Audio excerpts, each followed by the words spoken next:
It's summertime and it's time for Blockbuster movie releases. And it's also time for SMCC's new summer series, Blockbuster. Now the movie for today, I'm not gonna mention right now, I'll save that as a secret for later. You'll find out. Also, I also want to make sure that you stick around for the series for the end of service after each week, because we've got movie trivia from our campus pastor TC that you don't want to miss. Thank you for being here today, and welcome to SMCC Online.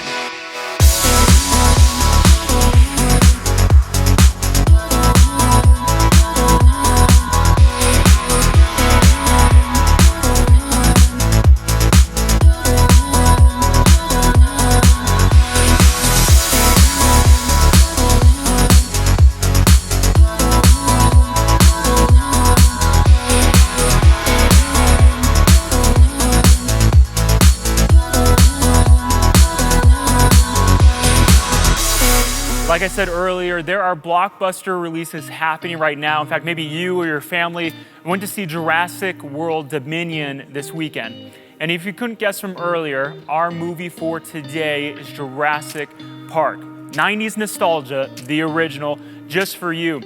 And this is a great opportunity for this series, if you haven't already, to go to one of our locations. We have even some fun little extra things at our locations, like you might see if you go to a location this weekend, you might have seen somebody in a dinosaur costume in the lobby to take photos with, just fun things like that. And we always want to be having fun and just making it enjoyable at our locations. And so if you haven't been yet, you can find campuses near you with service times at smccutah.org/campuses. And if you want to help us get more creative elements like this, like Blockbuster, or both hopeful and helpful messages that you get to see each weekend out to more people, you can do two things to help us out. And the first one is totally easy and free, and yet helps us out a ton. Go ahead and subscribe to our YouTube channel if you haven't already done that. Believe it or not, this helps us a lot with reaching more people as they're searching for us on YouTube. So subscribe to the channel. If you haven't already, go ahead and like this video. That helps us a ton, and it's free for you to do. Also, you can choose to be a part of the hundreds of people that each weekend are helping SMCC financially by choosing to give and donate to SMCC. You can find information about what that looks like by visiting smccutah.org/give. Now, without further ado, go ahead and grab your popcorn and your soda as we join Pastor Kyle for our first movie in our Blockbuster series, Jurassic Park.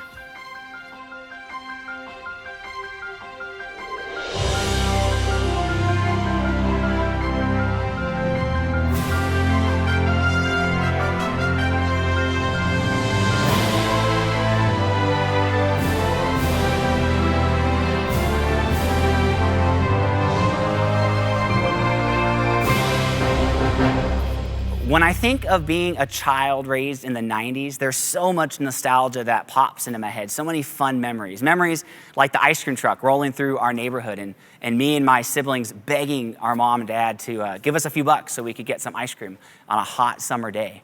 I also think of having to go to the store to buy a video game guide for Zelda Ocarina of Time, because you couldn't just follow a YouTuber online. You had to actually buy a guide and follow how to beat bosses and pass levels and find the items. It was crazy. It was madness. I also remember playing football in the street in our neighborhood. And when a car would come, you would say, "Stop, car," and you would say, "Game off."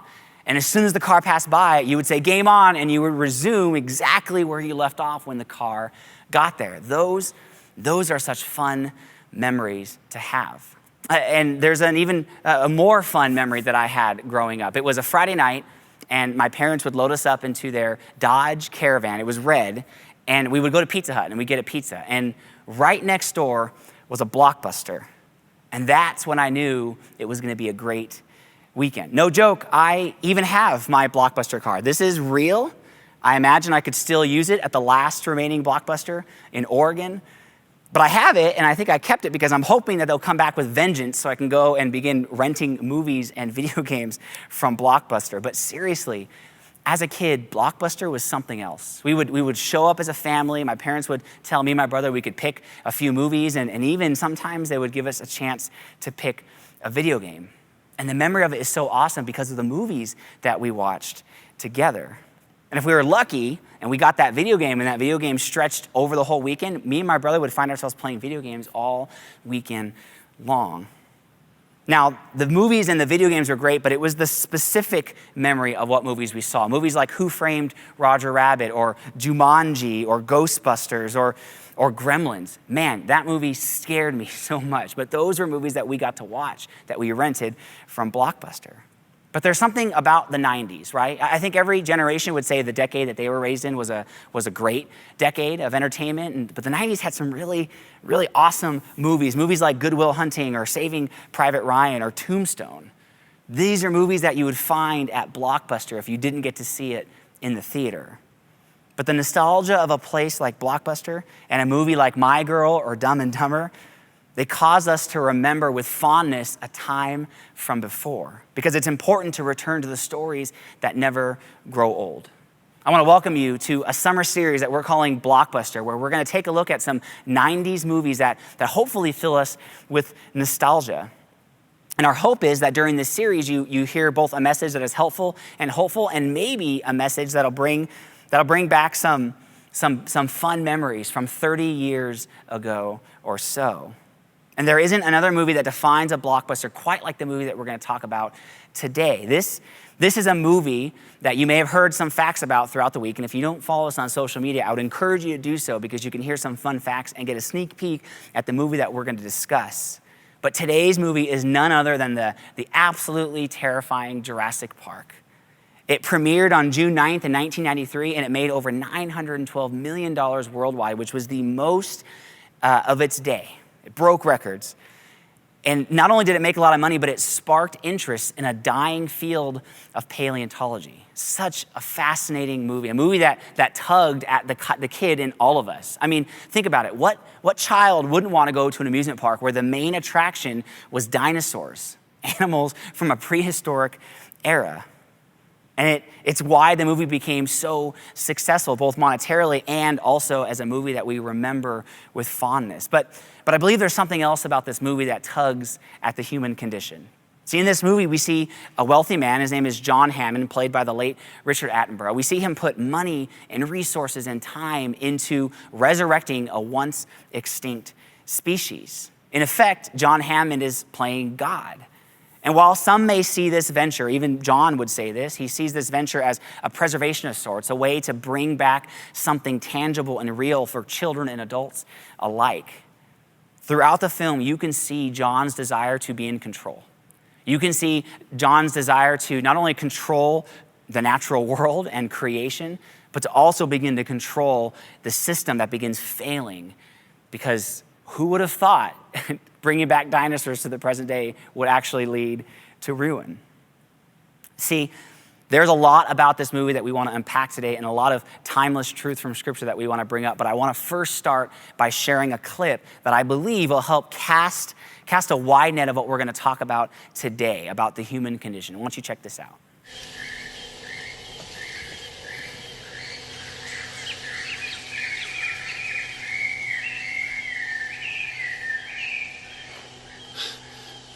God creates dinosaurs. God destroys dinosaurs. God creates man. Man destroys God. Man creates dinosaurs. Dinosaurs eat man. Woman inherits the earth. So here it is. In the first third of the film, a poignant statement by Dr. Ian Malcolm, who's played by Jeff Goldblum. He says that not only is it important to understand this concept, I believe it's important for the rest of the film. I think it's important for us as we talk about the truth today. What he says is he lays out this: God creates dinosaurs, God destroys dinosaurs, and then God creates man, and then man destroys God. And I feel like all throughout biblical human history, we've gotten to a place where we've gone back to God. The Bible is filled with stories where God's people have turned to him, and then as quickly as they turn to him, they turn away, living as if there is no God, putting themselves in control, effectively destroying God and the presence of God in their world. You see it in the creation story, right? God creates, And then man and woman, they rebel, and man and woman then have to face the consequences of their rebellion. It's in the early history of God's people, the Israelites, where God's people would come running to God, and then they would turn around and say, "Now we don't need you, God. We got this. We're in control." And in my mind, I think that we do this even now, that we have an issue giving control to God, the creator of the universe. But like I said, human history is filled with this idea. Scripture is filled with stories of God's people living life just like this. One such story takes place in Isaiah chapter 7. Let's read along. When Ahaz, son of Jotham, the son of Uzziah, was king of Judah, King Rezin of Aram and Pekah, son of Remaliah, king of Israel, marched up to fight against Jerusalem, but they could not overpower it. Now the house of David was told, "Aram has allied itself with Ephraim." So the hearts of Ahaz and his people were shaken, as the trees of the forest are shaken by the wind. Then the Lord said to Isaiah, "Go out, you and your son Shear-Jashub, to meet Ahaz at the end of the aqueduct of the upper pool, on the road to the launderer's field. Say to him, 'Be careful, keep calm, and don't be afraid. Do not lose heart because of these two smoldering stubs of firewood, because of the fierce anger of Rezin and Aram, and of the son of Remaliah.'" You see, the king of Judah, which is the southern kingdom of Israel, it's kind of broken up into two kingdoms, the northern kingdom of Israel and the southern kingdom of Judah, is being plotted against by Israel, the northern kingdom, and this other kingdom of Aram.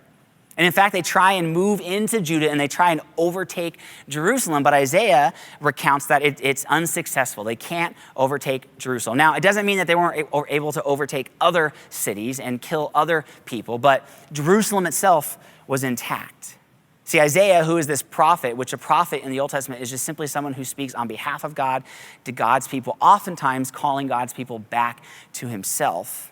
He shows up to Ahaz and he says, "Hey, don't worry, don't fret. God's got this. Do not do anything."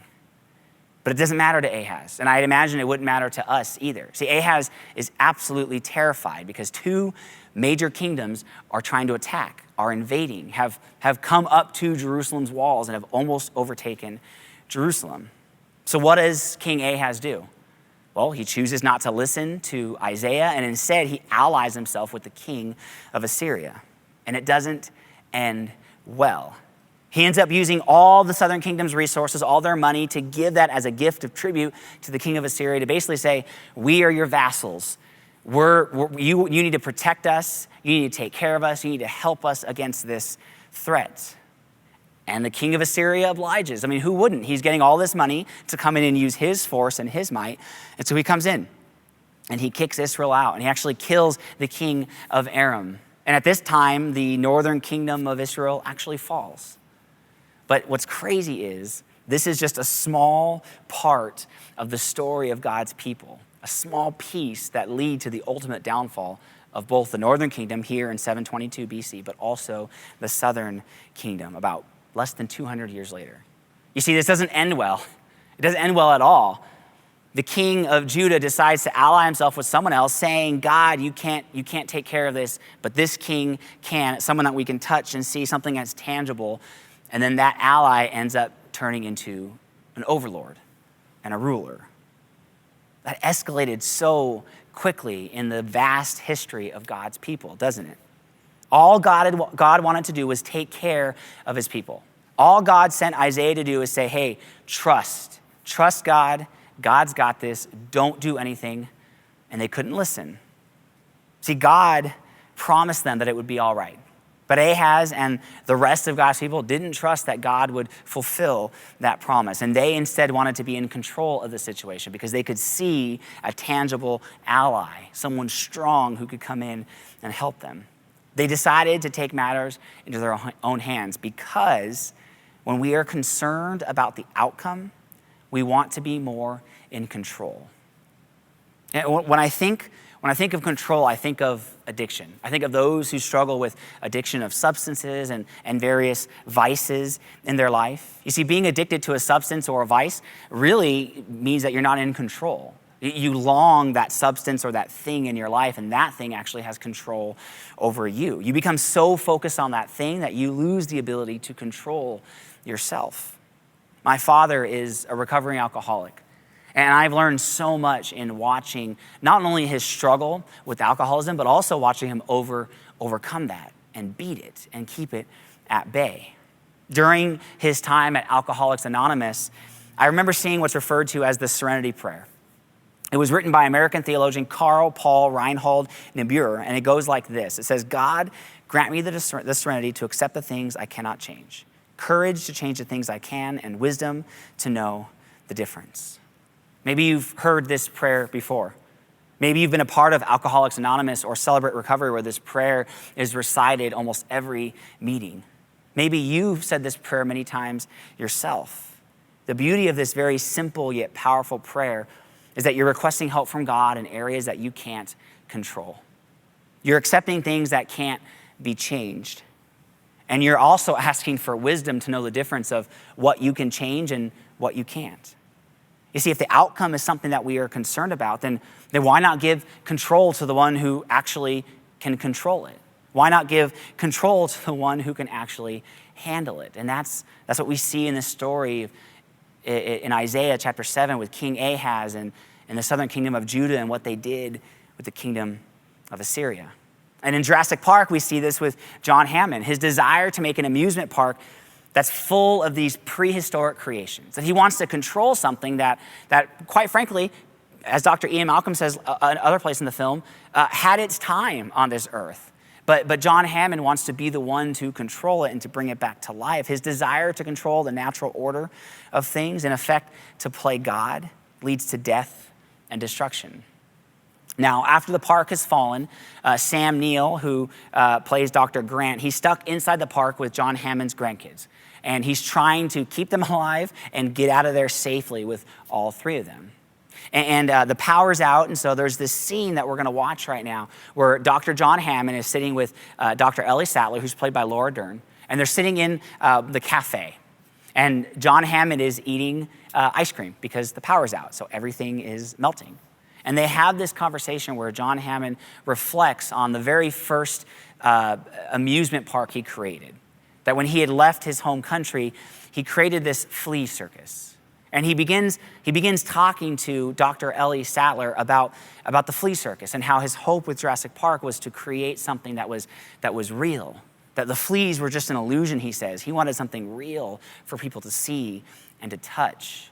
And I think in this scene, we see a lot about the control that John Hammond believes he has. Let's take a look.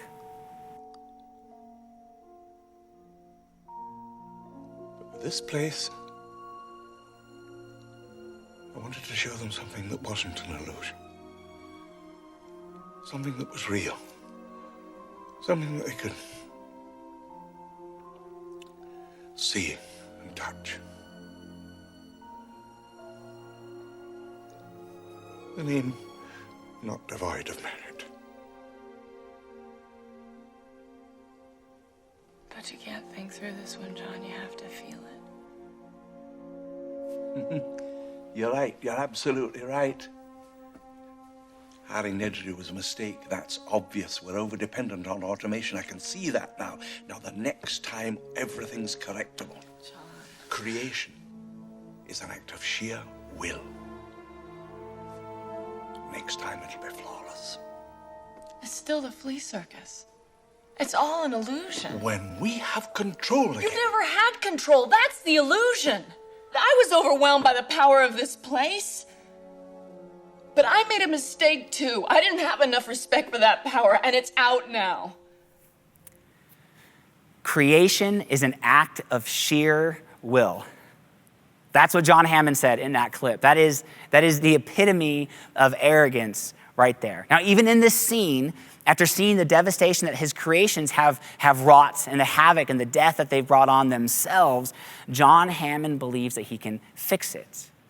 He begins to say, when we have control again, before Ellie Sattler interrupts him, showing that he, while confronted with a difficult outcome, that he still holds on to some semblance of control in order to succeed, that John is trying to control what is well beyond his control. And even when it is painted for him, he still struggles with the truth that he can't control the situation. And this, the park's failure, is a combination of many things, mainly John's own hubris and his blindness to things that he himself can't control.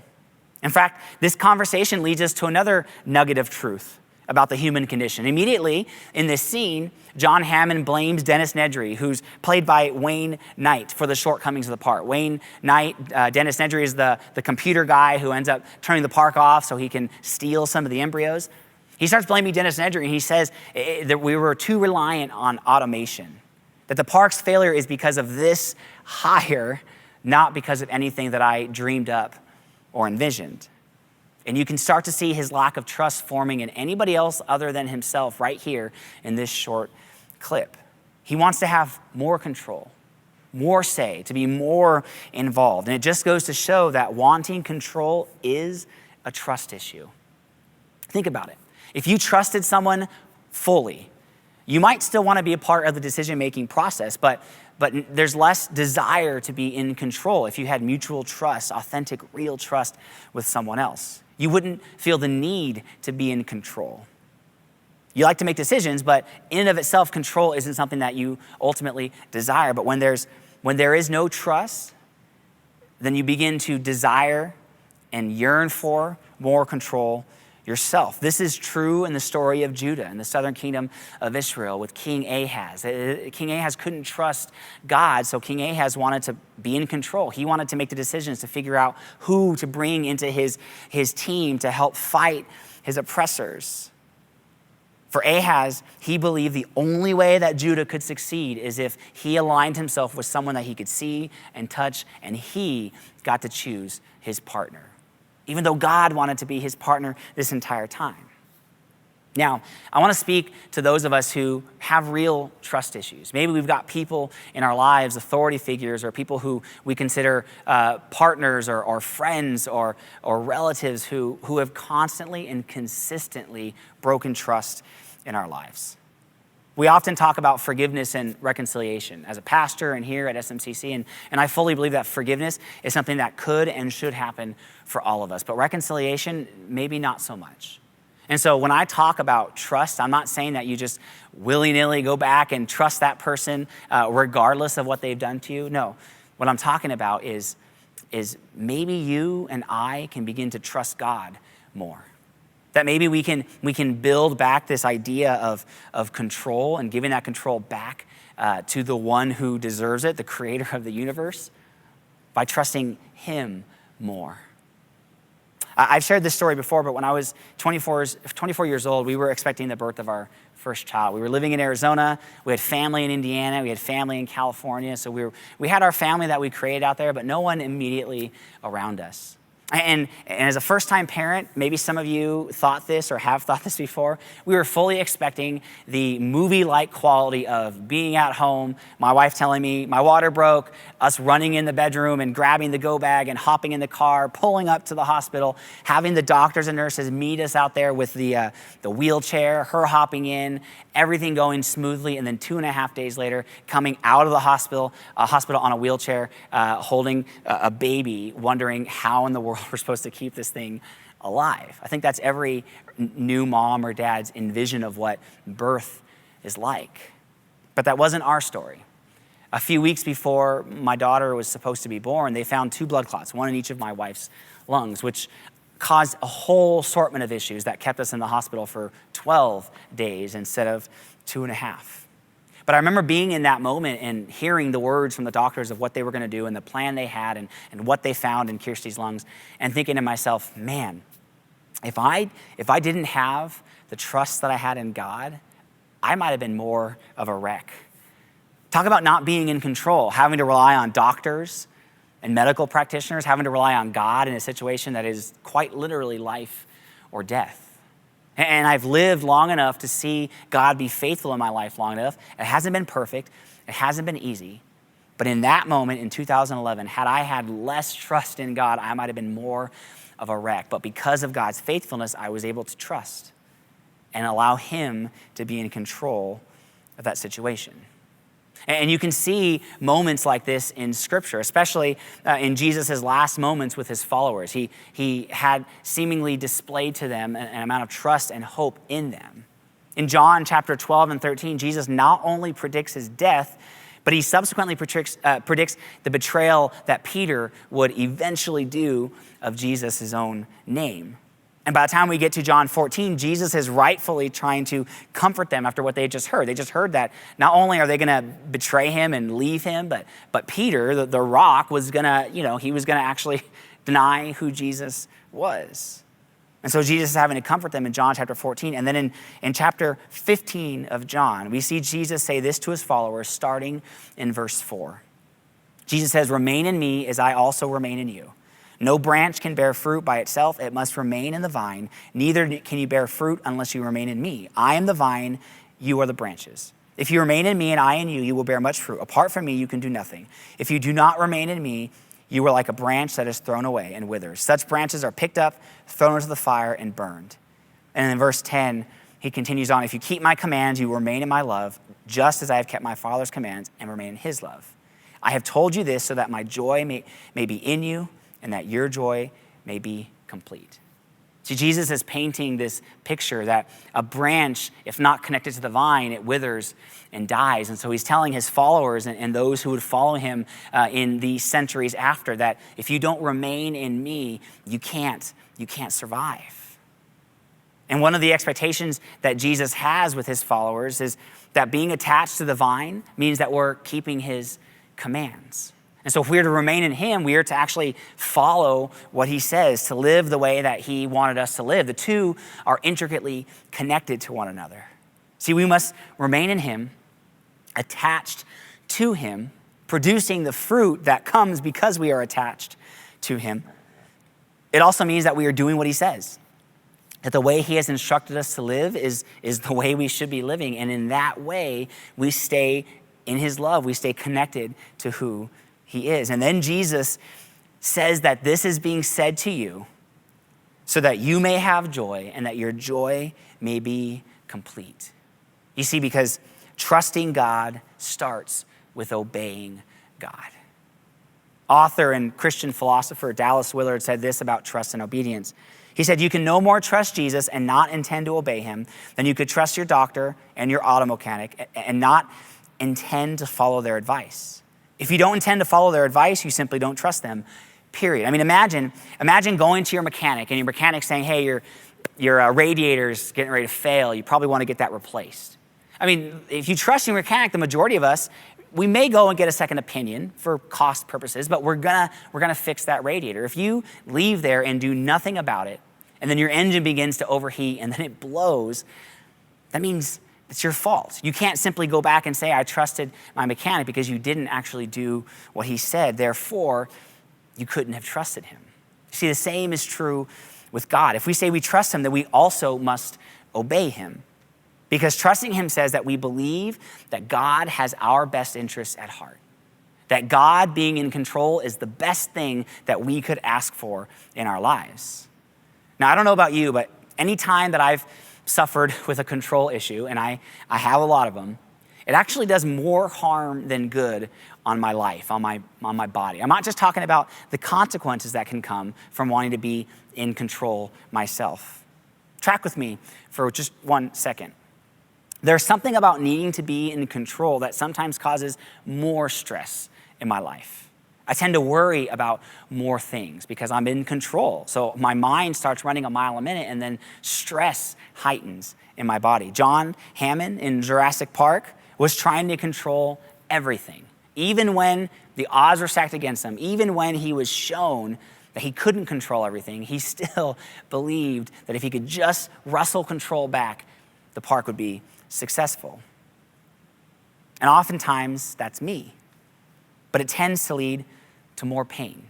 See, if you're like me, then wanting to be in control has a negative side effect of worry. Because if your mind is saying that I'm in charge, I'm in control, I gotta fix things, I gotta do this, then you begin to worry about everything and everyone. And science tells us that there are physical ailments that occur because we worry too much. Things like dizziness or headaches or fast heartbeats or rapid or shortness of breath, even nausea. And Jesus says something in the Sermon on the Mount in Matthew chapter 6 that talks about worry. He says, "Therefore I tell you, do not worry about your life, what you will eat or drink, or about your body or what you will wear. Is Is not life more than food and the body more than clothes? And then in 27, he says, can any one of you not worry can any worry you by worrying at a single hour to your life? Now, as someone who deals with anxiety and depression, this isn't me just saying, just worry less. Go to God more. If you trust God, you won't worry. That's not what we're saying at all. What we're saying, though, is if we already have worry in our life, why add more by trying to wrestle control away from the Creator? Why add more worry, more stress to our life that we probably already have with everything else going on by feeling like we have to be in control in order to succeed or accomplish things? What I'm saying is that we deal with enough worry in our lives.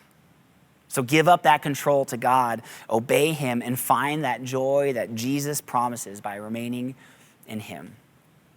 I want to go back to that serenity prayer one more time.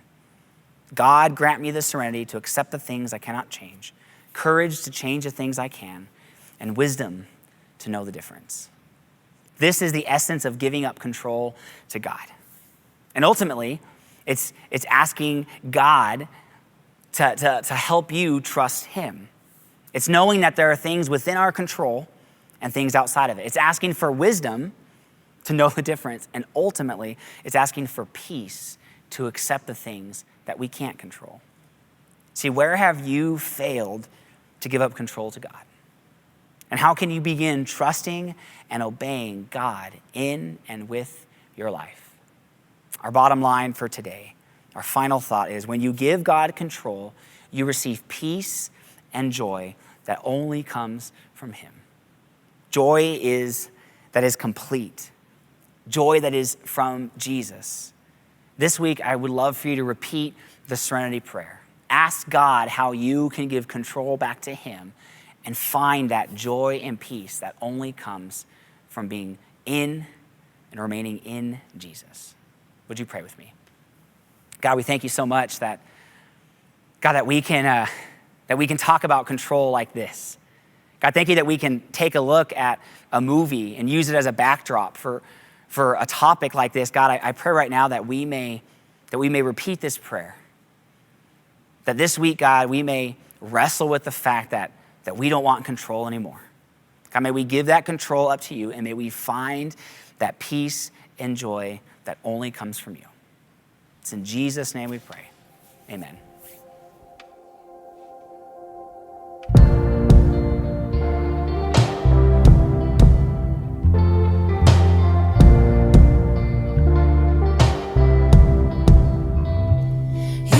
Searched my heart, oh God, you have known my ways. Every detail and every thought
never leave my side. You will never change your mind. Your goodness surrounds me. Your goodness surrounds me. Your goodness surrounds me. Your goodness surrounds me. Thank you, Trinity and the band, for leading us in that song. And thank you, Pastor Kyle, for taking us through our first week of Blockbuster. And for you here with us today, thank you for trusting us with your time. I know it's summer, you could be doing anything. Maybe you're out on a road trip or vacation right now, but thank you for being here with us today. Now, next week, we have another Blockbuster film that'll be coming at you as well. I'll give you a hint as to what it is.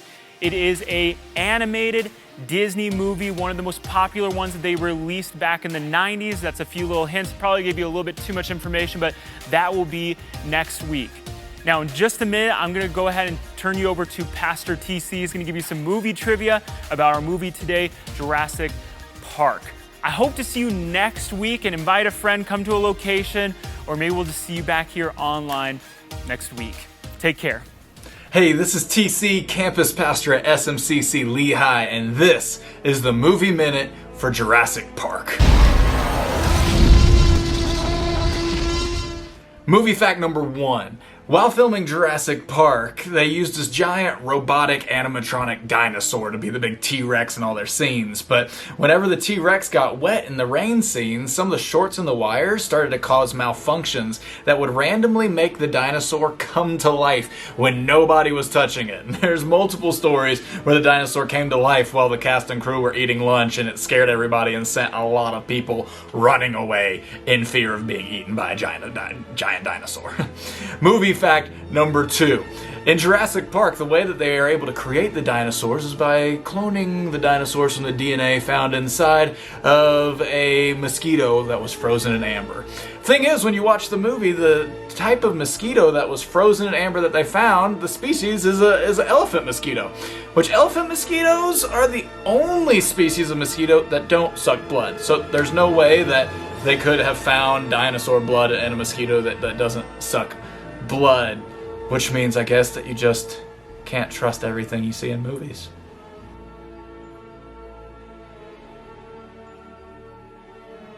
Movie fact number 3.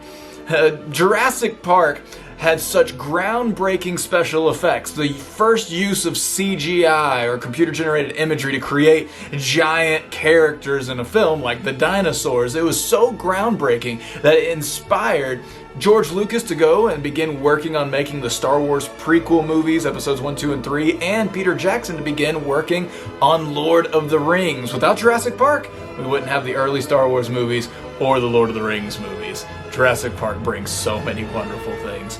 Well, that's your Movie Minute. We'll see you next time. So what are you thinking? We're out of a job. Don't you mean extinct?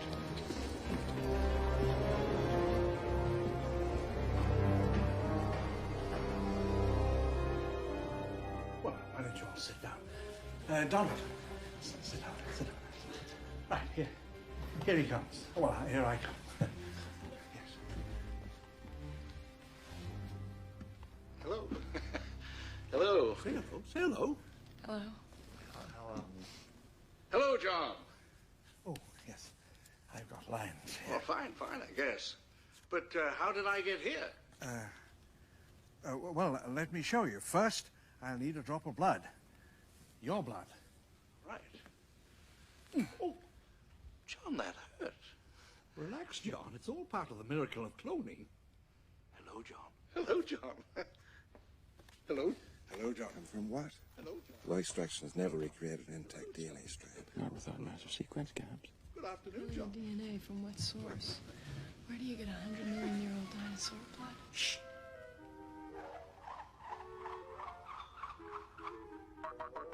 What?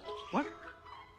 Oh, Mr. DNA, where did you come from? From your blood. Just one drop of your blood contains billions of strands of DNA, the building blocks of life. A DNA strand, like me, is a blueprint for building a living thing. And source left their blueprints behind for us to find. We just had to know where to look.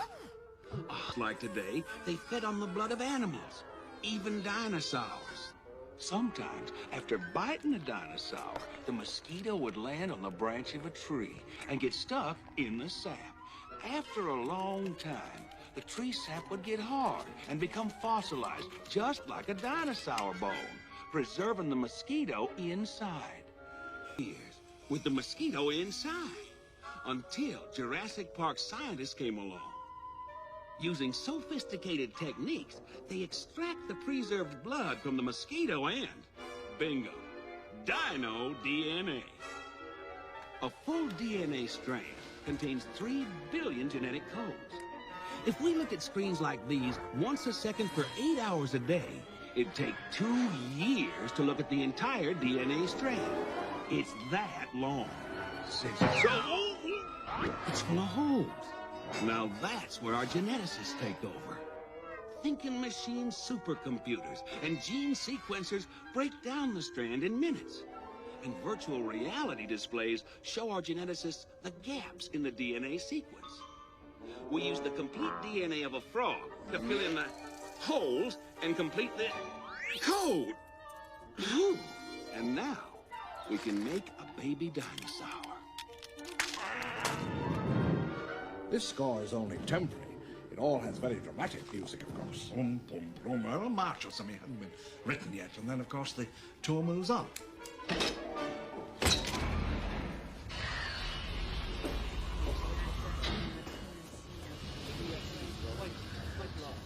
Well, look ahead. Those hard-working cowpokes you see behind the This is overwhelming, John. Are these characters erotica? No. We have no animatronics here now. Those people are the real miracle workers of Jurassic Park.